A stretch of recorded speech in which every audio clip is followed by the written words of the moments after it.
आज लालपरीची वाट बघितली पण लालपरी काय आलीच नाही, त्यामुळे रिक्षानेच कॉलेजला जावं लागलं. आज आम्ही सगळे खूप एक्सायटेड होतो की कॉलेजमध्ये जाऊन व्हॉलेंटिअरिंग करू.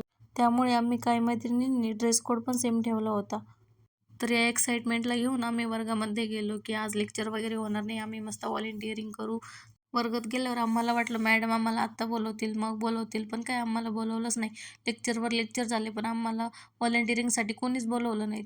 त्यानंतर सगळे लेक्चर झाल्यावर आम्हाला सायन्स एक्झिबिशन बघायला घेऊन गेले.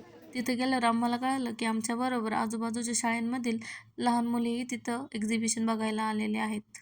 एक्झिबिशनच्या सुरुवातीला आम्ही रोहिणी, आर्यभट्ट, भास्करा असे सॅटेलाईट बघितले, जे आपल्या इंडियाने लॉन्च केले होते. आतमध्ये गेल्यावर आम्ही बघितले की विविध प्रकारचे मॉडेल्स तिथे ठेवलेले आहेत आणि त्याचबरोबर आपलं चंद्रयान-3 कसं लॉन्च झालं, कुठून लॉन्च झालं, ही माहिती देखील तिथे आम्हाला मिळाली. तिथं अशा प्रकारचे अनेक मॉडेल्स होते, ज्यातून आम्हाला कळालं की आपल्या भारत देशाने सायन्समुळे खूप प्रगती केली आहे. व्हॉलेंटिअरिंगसाठी एवढं रेडी होऊन आलो, पण काही व्हॉलेंटिअरिंग करायलाच भेटली नाही. त्यानंतर प्रॅक्टिकल लॅबमध्ये गेलो. तिथं जाऊन प्रॅक्टिकल तर नाही, पण असाइनमेंट्स पूर्ण केल्यात. मग असाइनमेंट्स वगैरे कंप्लीट करून आम्ही घरी आलो.